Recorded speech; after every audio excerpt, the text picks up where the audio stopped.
السلام علیکم دوستو، کیسے ہیں آپ سب؟ میں زبینہ فیاض ایک بار پھر آپ کے ساتھ میں شروع کر رہی ہوں رکھیل پارٹ 2۔ اگلے دن اس نے پھر حاجی منظور سے بات کی تھی۔ حاجی منظور کانوں کو ہاتھ لگائے ہوئے دکھی لہجے میں بولا، میری بہن، میں بے بس اور مجبور ہوں۔ اس گنڈے کو یہ معلوم ہو گیا ہے کہ آپ کے لیے پراپرٹی ڈیلر سے میں نے بات کی تھی۔ کل شام کو اس کا ایک آدمی میرے گھر یہ بتانے آیا تھا کہ میری پہلی اور آخری غلطی تھی، اس کے بعد میرے پاس غلطی کی گنجائش نہیں ہے، اور یہ کہ اگر میں آپ لوگوں کا زیادہ ہی ہمدرد ہوں تو اپنی بیٹی دلاور شیخ کے پاس بھیج دوں تاکہ وہ تناوش بیٹی سے دستبردار ہونے کے بارے میں سوچ سکے۔ بشریٰ صرف حاجی منظور نہیں، تمام محلے والوں کی مجبوریاں جانتی تھی۔ ہر آدمی پہلے اپنے گھر کا سوچتا ہے، اس کے بعد کسی دوسرے کا نمبر آتا ہے۔ یقیناً اپنے پاؤں کا کانٹا دوسرے کے برچھا لگنے سے بھی زیادہ اذیت ہے۔ اس کے دکھ درد سے زیادہ محلے والوں کو اپنے گھر بار اور اپنی بہنوں بیٹیوں کی فکر تھی، اور وہ یہ نہیں سوچتے تھے کہ اگر آج بشریٰ خاتون کی بیٹی پر ایک موذن آنکھیں گاڑے بیٹھا تھا تو اگلا نمبر ان کی بہن بیٹی کا بھی آ سکتا تھا۔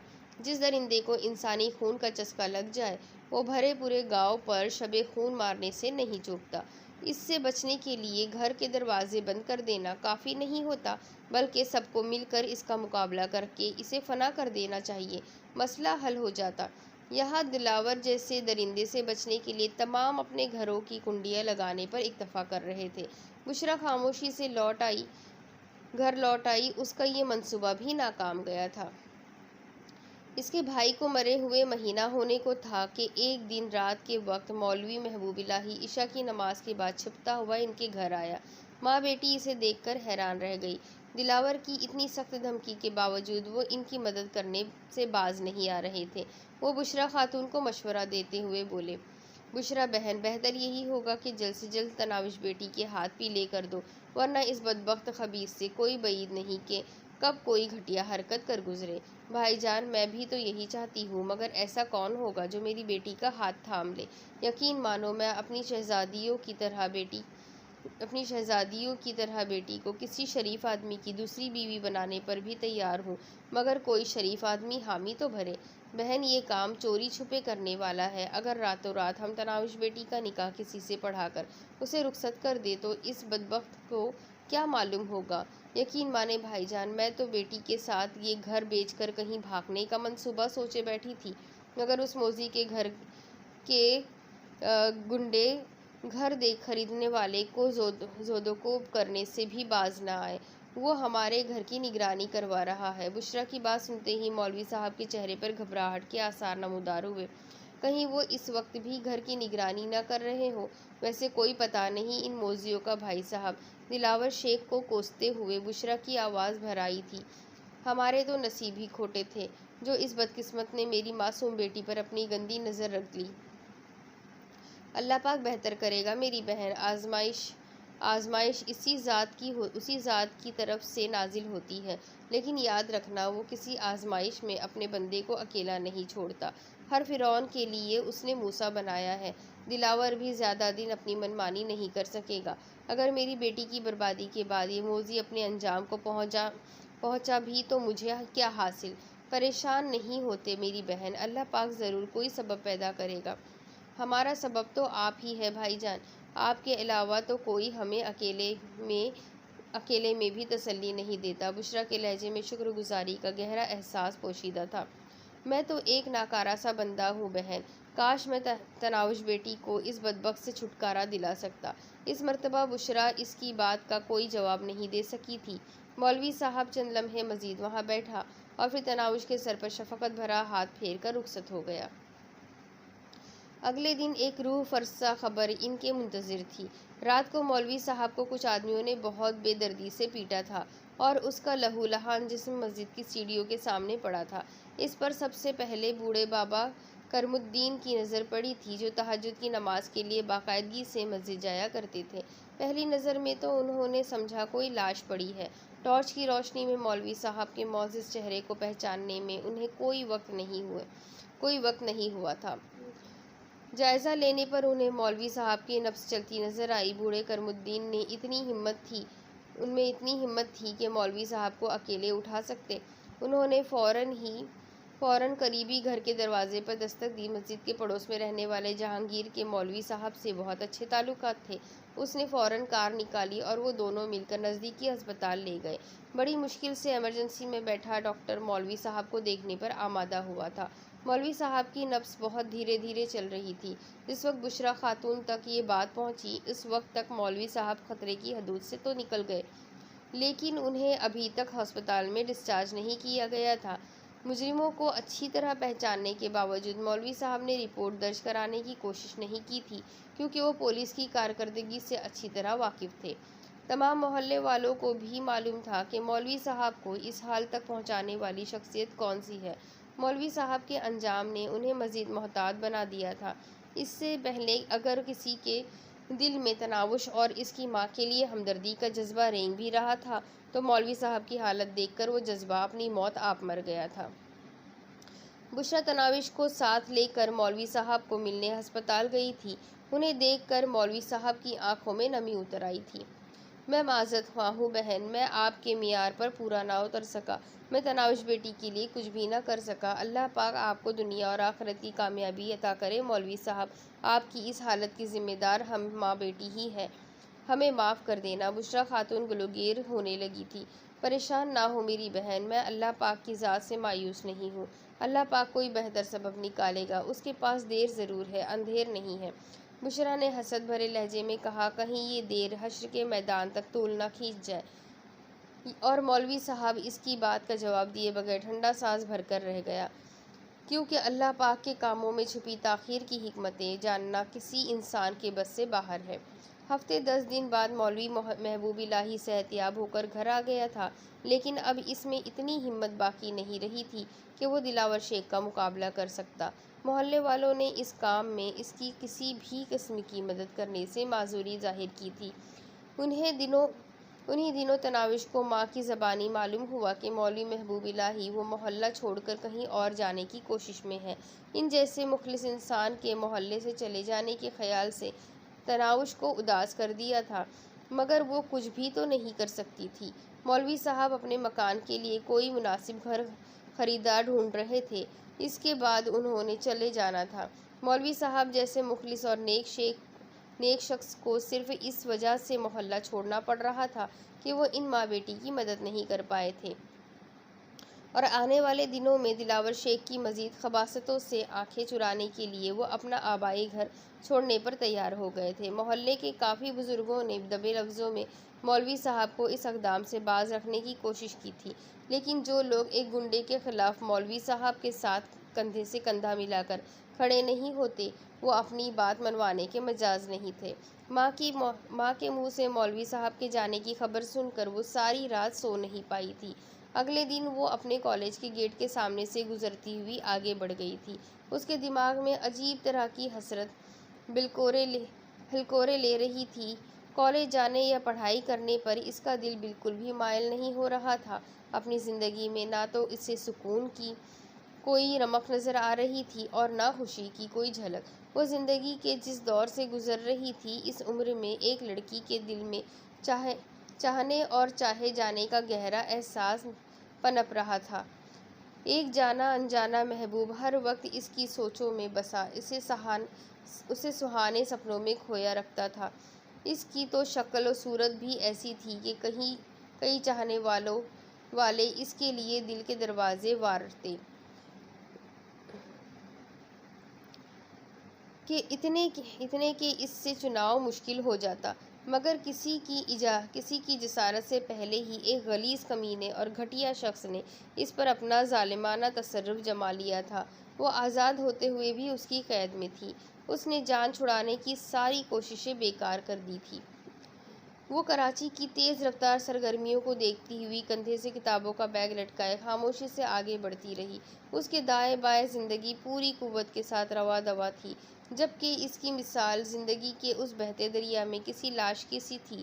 خوشی اور غم کے احساسات کا تصور وہ کھو چکی تھی، اور نفرت کا جذبہ تھا جس کے زیر اثر وہ زندگی سے چمٹی ہوئی تھی۔ دلاور شیخ کی عبرتناک موت ہی اس کی زندگی کی سب سے بڑی تمنا، سب سے بڑی خواہش اور سب سے بڑی خوشی تھی۔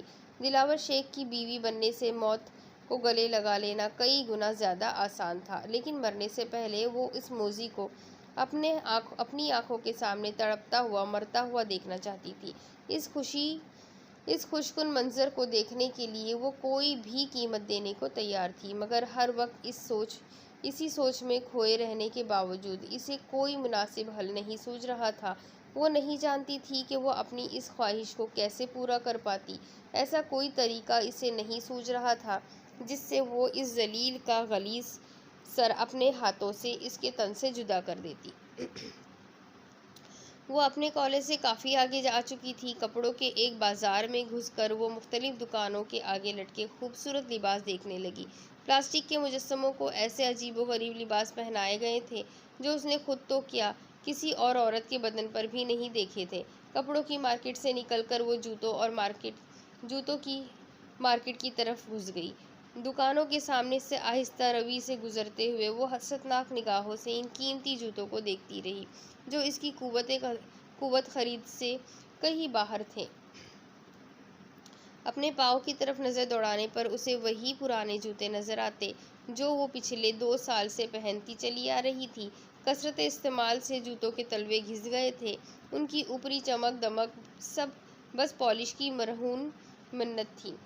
اس بازار سے نکل کر وہ سبزی بازار میں گھس گئی۔ ریڑھیوں اور اسٹالوں پر سجے مختلف اقسام کے عمدہ پھل اس کی اشتہا بڑھانے لگے۔ بہت سارے پھلوں کا تو اسے ذائقہ تک معلوم نہیں تھا کہ کبھی چکھنے کا اتفاق جو نہیں ہوا تھا۔ سبزی بازار کا اختتام نسبتاً چوڑے بازار میں ہوا جہاں ہر قسم کا سامان سجا ہوا نظر آ رہا تھا۔ وہ ماحول میں کھوئی خالی ذہنی سے آگے بڑھتی رہی۔ اس کے بازار کے بعد بڑی سڑک کی شروعات ہو گئی تھی جس کے جوانب میں بڑی عمارتیں، کمرشل پلازے اور خوبصورت ہوٹل نظر آ رہے تھے۔ ہوٹلوں کی پارکنگ میں نظر آنے والے رش سے اس نے اندازہ لگایا کہ دوپہر کے کھانے کا وقت ہو چلا تھا۔ جیب سے اپنا سستا سا موبائل فون نکال کر اس نے وقت دیکھا، 1:30 بج رہے تھے۔ اس سے اچانک بھوک محسوس ہونے لگی۔ اس کے لنچ باکس میں رات کی باسی دال کے بنے ہوئے پراٹھے موجود تھے، مگر اسے ایسی مناسب جگہ نظر نہ آئی جہاں بیٹھ کر وہ پیٹ پوجا کر سکتی۔ کسی مناسب جگہ کو ڈھونڈنے کے لیے اس نے قدموں کی رفتار بڑھا دی تھی۔ اس وقت وہ ایک بڑے ہوٹل کے سامنے سے گزر رہی تھی۔ سیاہ رنگ کی خوبصورت کار تھی۔ کار میں سفید رنگ کا سوٹ پہنے ایک ادھیڑ عمر شخص بیٹھ رہا تھا۔ اس کے لیے عقبی نشست کا دروازہ ایک باوردی پولیس والے نے کھولا تھا۔ یقیناً وہ کوئی با اختیار شخص تھا جس کے لیے پولیس کا باوردی شخص دروازہ کھول رہا تھا۔ اس کے کار میں بیٹھتے ہی پولیس والا کار کے عقب میں موجود پولیس جیپ میں بیٹھ گیا جس میں اس کے علاوہ 3 اور باوردی پولیس والے بھی ہتھیاروں کے ساتھ بیٹھے تھے۔ صاف نظر آ رہا تھا کہ وہ اس کے محافظ تھے۔ کیا یہ اتنا با اختیار ہوگا کہ مجھے دلاور شیخ کے شر سے نجات دلا سکے؟ ایک امکانی سوچ اس کے دماغ میں ابھری۔ وہ اسے روکنے کے خیال سے چوڑی روش کے قریب ہو گئی۔ نہ جانے میرے اشارے پر رکے گا بھی کہ نہیں، یہ سوچ ذہن میں رکھتے ہوئے اس نے اپنا ہاتھ اٹھانا چاہا، مگر اس سے پہلے ہی اس کے کانوں میں بریکوں کی تیز چرچراہٹ گونجی۔ اس نے بے ساختہ اس جانب نگاہیں گھمائیں۔ ایک کالے رنگ کی مرسیڈیز نے چوڑی روش کے سامنے رک کر آنے والی گاڑی کا راستہ روک دیا تھا۔ مرسیڈیز کو پیچھے 2 کھلی چھت والی جیپیں بھی موجود تھیں۔ دونوں جیپوں میں 4 افراد سوار تھے۔ مرسیڈیز رکتے ہی جیپ سے ایک مسلح شخص پھرتی سے اترا اور مرسیڈیز کا عقبی دروازہ کھول دیا۔ اب نہ جانے اس میں کون سوار ہے، اور کیا یہ سفید لباس والے سے بھی زیادہ با اختیار ہوگا؟ اس کی محدود سوچیں ان دونوں گاڑیوں میں سوار شخصیتوں کی طاقت کا اندازہ لگانے لگیں۔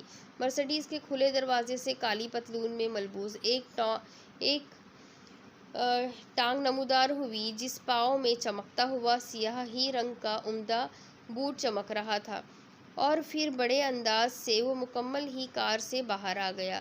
وہ دراز قد اور کثرتی جسم کا مالک تھا۔ چوڑی چھاتی، اندر کی طرف گھسا ہوا پیٹ اسے کوئی منجھا ہوا ریسلر ظاہر کر رہا تھا۔ کار سے باہر آتے ہی اس نے کوٹ کے سامنے والے 2 بٹن بند کیے، آنکھوں پر لگایا ہوا چشمہ اتار کر جیب میں ڈالا اور دونوں ہاتھ پتلون کی جیب میں ڈال کر کھڑا ہو گیا۔ اس کی موٹی بھوری آنکھوں میں عجیب قسم کی بے رحمی موجود تھی۔ چوڑی پیشانی، گالوں کی ابھری ہوئی ہڈیاں، اٹھی ہوئی باریک ستوہ ناک، پتلے پتلے ہونٹ، ان پر موجود نفاست سے ترشی ہوئی مونچھیں اور 3-4 دن کی بڑھی ہوئی شیو جیسی داڑھی۔ مردانہ وجاہت کا شاہکار ہونے کے باوجود مجموعی طور پر اس کے چہرے پر کوئی ایسی بات تھی کہ تناوش کی ٹانگیں لرزنے لگی تھیں۔ اس نے ایک سرسری نگاہ تناوش پر ڈالی اور پھر کار کا دروازہ کھولنے والے کی طرف استفہامیہ نظروں سے دیکھنے لگا۔ اس نے جلدی سے اپنی جیب سے سگریٹ کی ڈبی نکال کر اس کے سامنے پکڑ لی۔ ایک سگریٹ نکال کر اس نے اپنے باریک ہونٹوں میں پکڑی۔ سگریٹ پیش کرنے والے نے لائٹر جلا کر سگریٹ سلگائی اور پیچھے ہو گیا۔ وہ سگریٹ کا لمبا کش بھر کر بے تاثر چہرہ لیے ہوٹل سے نکلنے والی کار کی طرف بڑھا۔ اسی لمحے تناوش جھرجھری لیتے ہوئے اس شخص کی طرف متوجہ ہوئی جس سے مدد مانگنے کے لیے وہ اس راستے کے قریب ہوئی تھی۔ وہ بھی کار سے باہر آ گیا تھا، مگر اس حال میں کہ اس کی ٹانگوں میں ہونے والی لرزش تناوش کو بھی نظر آ رہی تھی۔ تو جسٹس ظہیر امجد صاحب، آخر آپ سے ملاقات ہو ہی گئی۔ مرسڈیز سے برآمد ہونے والے شخصیت کی آواز بھی اس کی جسامت کی طرح بھاری اور پررعب تھی۔ جسٹس ظہیر امجد نے خشک ہوتے ہونٹوں پر زبان پھیری اور اس کے حلق سے منمناتی آواز برآمد ہوئی، کبیر دادا، کیسے ہیں آپ؟ آپ نے حال پوچھ لیا؟ اب کافی بہتر محسوس کر رہا ہوں۔ کبیر دادا کی آواز میں چھپا طنز جسٹس ظہیر امجد کو لرزا گیا تھا۔ تناوش وہاں کھڑی خود کو عجیب سا محسوس کرنے لگی تھی، مگر حیرت کی بات یہ تھی کہ کسی نے بھی اس کے یوں کھڑے ہونے کو اہمیت نہیں دی تھی۔ کبیر دادا، مجھ سے کوئی گستاخی ہوئی ہے کیا؟ جسٹس ظہیر نے ہکلاتے ہوئے پوچھا۔ سنا ہے آپ ہمارے خدمتگار کو پھانسی کی سزا سنانے والے ہیں اور اسی وجہ سے اس کے کیس کا فیصلہ مسلسل التوا کا شکار ہو رہا ہے۔ نہیں، ایسی کوئی بات نہیں، میں تو بس اس کے بے گناہی کے لیے کسی مناسب ثبوت کا منتظر ہوں، اسی وجہ سے فیصلے میں تھوڑی تاخیر ہو رہی ہے۔ کبیر دادا نے استہزائی انداز میں ہنستے ہوئے اپنا پاؤں اس کی کار کے بونٹ پر رکھا۔ وہ کبیر دادا کا آدمی ہے، اس کی بے گناہی کا اس سے بڑا ثبوت اور کیا ہو سکتا ہے؟ بالکل جناب، آپ صحیح فرما رہے ہیں۔ خوف سے جسٹس کا رنگ پیلا پڑ گیا تھا۔ ویسے اتنے سمجھدار ہو یا مجھے دیکھ کر عقل آ گئی ہے؟ نہیں، ایسی کوئی بات نہیں ہے کبیر دادا۔ وہ خشک ہوتے ہونٹوں کو تر کرنے لگا۔ کبیر دادا نے ہاتھ میں سلگتی سگریٹ کی راکھ اپنے رکھے بوٹ پر جھاڑی اور پھر افسوس بھرے انداز میں سر ہلاتا ہوا جسٹس امجد ظہیر کی طرف متوجہ ہوا۔ اوفو یار، دیکھو، پھر بوٹ کی پالش خراب کر بیٹھا ہوں۔ آپ کے پاس رومال تو ہوگا؟ جی۔ چہرے پر بے بسی کے تاثرات سجائے جسٹس ظہیر امجد نے جیب سے رومال نکالا اور قریب ہو کر کبیر دادا کے بوٹ پر پڑی سگریٹ کی راکھ صاف کر دی۔ کبیر دادا کے چہرے پر معنی خیز مسکراہٹ ابھری۔ پرسوں شام کو میں اپنے آدمی کی رہائی پر اپنی کوٹھی میں پارٹی دے رہا ہوں، ضرور تشریف لائیے گا۔ جی ضرور۔ جسٹس ظہیر نے اسبات میں سر ہلایا اور کبیر دادا واپس اپنی کار کی جانب مڑ گیا۔ اس کی سرسری نگاہ دوبارہ تناوش پر پڑی۔ کار کے دروازے کے پاس رکتے ہوئے وہ خوف اور ذلت کے ملے جلے احساس میں مبتلا جسٹس سے پوچھنے لگا، یہ لڑکی تمہاری بیٹی تو نہیں ہے؟ اس نے تناوش کی طرف اشارہ کیا اور پھر جسٹس کا جواب سنے بغیر کار میں بیٹھ گیا۔ پہلے والے آدمی ہی نے کار کا دروازہ بند کیا اور بھاگ کر جیپ میں بیٹھ گیا۔ مرسڈیز ایک جھٹکے سے آگے بڑھ گئی۔ تناوش کی نگاہیں مرسڈیز پر ہی گڑی رہ گئی۔ اس کے نمبر پلیٹ پر لکھا ہوا نمبر بھی اتنا عجیب تھا کہ اسے فوراً یاد ہو گیا تھا کہ 302۔ جب تک وہ قیمتی کار نظر آتی رہی، تناوش اسی طرف متوجہ رہی تھی۔ اس کی نظروں سے اوجھل ہوتے ہی وہ جسٹس کی طرف متوجہ ہوئی، جو مزمحل انداز میں کار میں بیٹھ رہا تھا۔ اس کے محافظوں نے اس دوران اپنی جیپ سے نیچے اترنے کی کوشش بھی نہیں کی تھی۔ تناوش کی نگاہ کافی دیر وردی میں ملبوس ان سورماؤں کی طرف اٹھی اور ان کے خوف سے پیلے پڑتے چہرے دیکھ کر تناوش کے دل میں کبیر دادا کا مزید رعب بیٹھ گیا تھا۔ کیا دلاور شیخ بھی اس سے اسی طرح خوفزدہ ہوگا؟ اس کے دماغ میں امید افزا سوچ ابھری۔ یقیناً وہ سڑک چھاپ اسے دیکھ کر اپنی شلوار گیلی ہونے سے نہیں بچا سکے گا۔ دلاور شیخ کی نفرت سے بھرے دل میں خوشکن خیال اجاگر ہوا۔ مگر اسے کیا ضرورت کہ میرے جیسی عام لڑکی کے لیے اپنا وقت برباد کرتا پھرے؟ ہم جیسے کیڑے مکوڑے اتنی اہمیت کے حامل تو نہیں ہوتے کہ ان کی خاطر بھی کسی کو جسٹس ظہیر امجد کی طرح سر راہ روک کر 2-3 منٹ کی پوچھ گچھ ہی کر لی جائے۔ سر جھٹک کر وہ چوڑی روش کو عبور کر کے آگے بڑھ گئی۔ جسٹس کی کار وہاں سے غائب ہو گئی تھی۔ اب اس کا دماغ دائیں بائیں کے مناظر کے بجائے بس کبیر دادا کی پررعب شخصیت کو سوچ رہا تھا۔ اس کی شکل و صورت، چشمہ لگانے کا انداز، دراز قامت، کثرتی جسم، قیمتی لباس، بات کرنے کا پراعتماد اور جچا تلا انداز، اسے معلوم نہیں ہو رہا تھا کہ وہ کیوں اسے اتنا اچھا اور اپنا اپنا سا لگ رہا تھا۔ اس کی سوچوں میں کار کی تیز ہارن نے خلل ڈالا تھا۔ اس نے چونکتے ہوئے سر اٹھایا۔ بے خیالی میں وہ فٹ پاتھ سے اتر کر سڑک پر آ گئی تھی۔ وہ جلدی سے فٹ پاتھ پر چڑھی۔ کبیر دادا کی شخصیت ایک بار پھر اس کی سوچوں پر حملہ آور ہوئی، مگر زور سے سر جھٹکتے ہوئے اس نے ٹریفک کی روانی پر نظریں گاڑی۔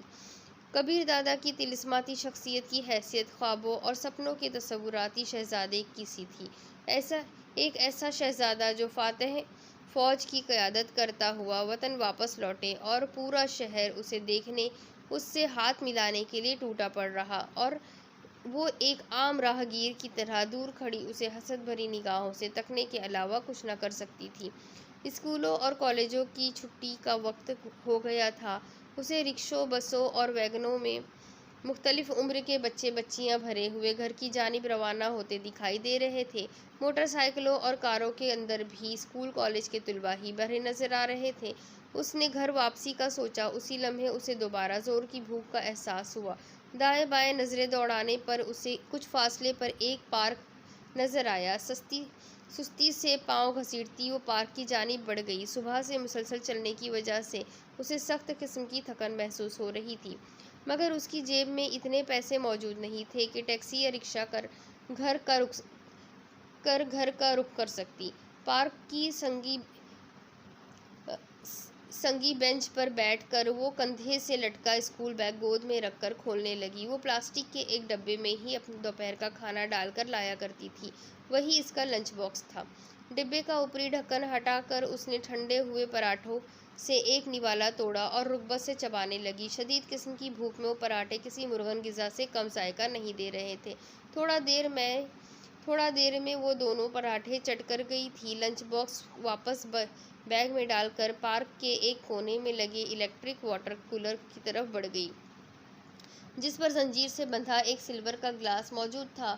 2 گلاس پانی کے مادے میں انڈیل کر وہ دوبارہ بینچ کے پاس آ کر سستانے بیٹھ گئی۔ کھانا کھانے کے بعد اسے ایک دم تھکن محسوس ہونے لگی۔ پھر اس کا دل کر رہا تھا کہ وہیں لمبی تان کر سو جائے، مگر پھر گھر واپسی کے خیال نے اسے اٹھنے پر مجبور کر دیا۔ پاؤں گھسیٹتی ہوئی وہ پارک سے باہر آئی اور واپسی کے رستے پر گامزن ہو گئی۔ اس وقت وہ پرشکوہ اور دیدہ زیب کوٹھیوں کے سامنے سے گزر رہی تھی جب اس کی نظر سفید گلاب کے پودے پر پڑی جو گلابوں سے اٹا پڑا تھا۔ وہ پودا کوٹھی اور سڑک کو ملانے والی سیمنٹ کی پختہ روش کے ساتھ بنی کیاریوں میں لگا تھا۔ سفید گلاب ہمیشہ سے اس کی کمزوری رہے تھے۔ وہ ایک پھول کے قریب ناک لے جا کر اس کی بھینی بھینی خوشبو اپنے اندر اتارنے لگی۔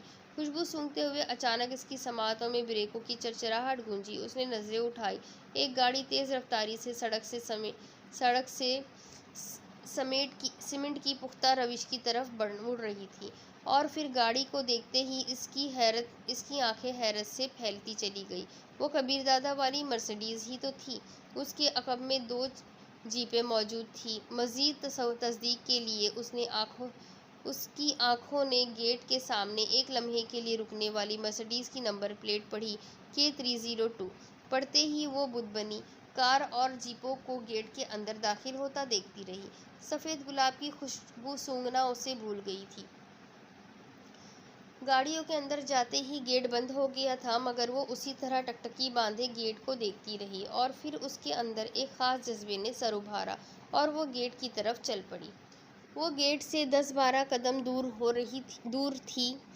ہی تھی کہ سلیٹی رنگ کی وردی میں ملبوس ایک چوکیدار گیٹ کی ذیلی کھڑکی کھول کر برآمد ہوا۔ لڑکی گیٹ کے نزدیک آنا منع ہے۔ اس نے دور ہی سے اسے مطنبہ کیا۔ وہ اعتماد بھرے لہجے میں بولی، ہاں مگر اندر جانا تو منع نہیں ہے نا، بھاگ جاؤ۔ اس مرتبہ چوکیدار نے اسے غصے بھرے لہجے میں ڈانٹا تھا۔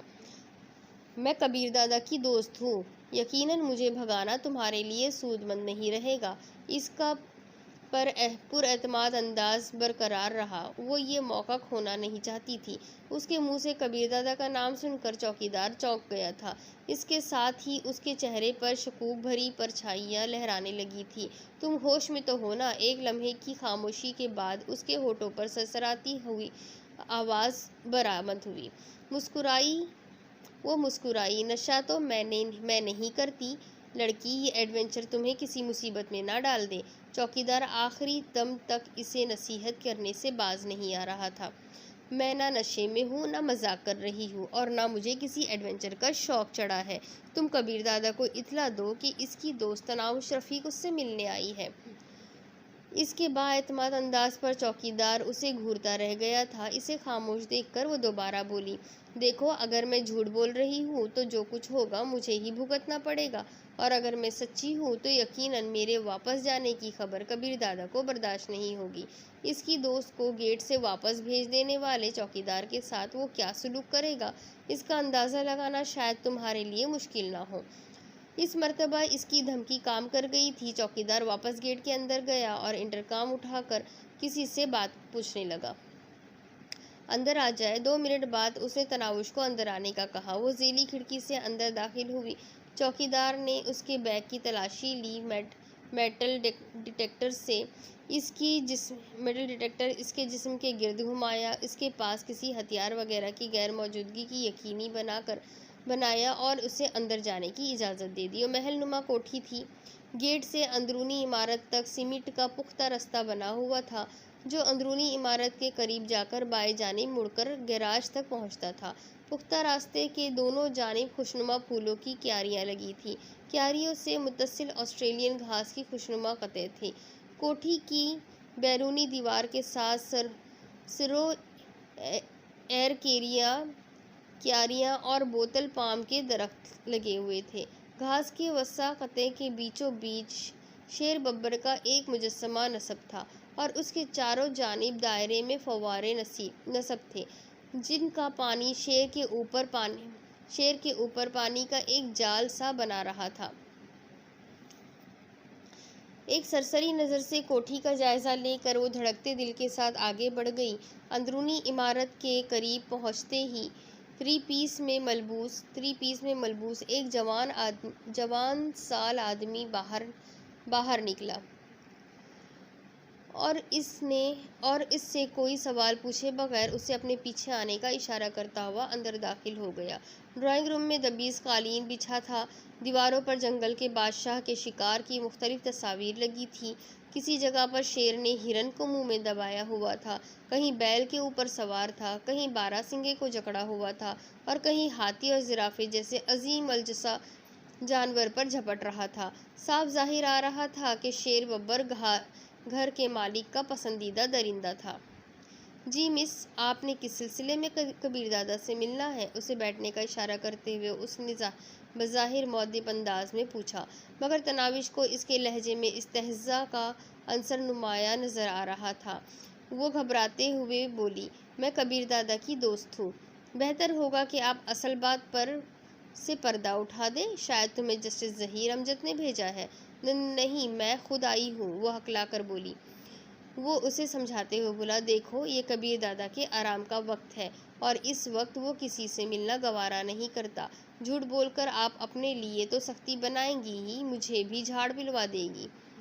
دیکھیں، آپ کبیر دادا کو بتا دیں کہ ان کی دوست تناوش رفیق ان سے ملنے آئی ہے، نہیں تو میں واپس چلی جاتی ہوں، پھر خود ہی انہیں جواب دے دینا۔ اس مرتبہ وہ اپنے لہجے میں اعتماد پیدا کرنے میں کامیاب رہی تھی۔ یوں بھی کبیر دادا کے اتنے قریب آ کر اس سے ملے بغیر لوٹ جانا بزدلی ہوتی۔ دلاور شیخ کو انجام تک پہنچانے کا یہ آخری موقع تھا۔ گویا اسے اچھی طرح اندازہ تھا کہ کبیر دادا جیسا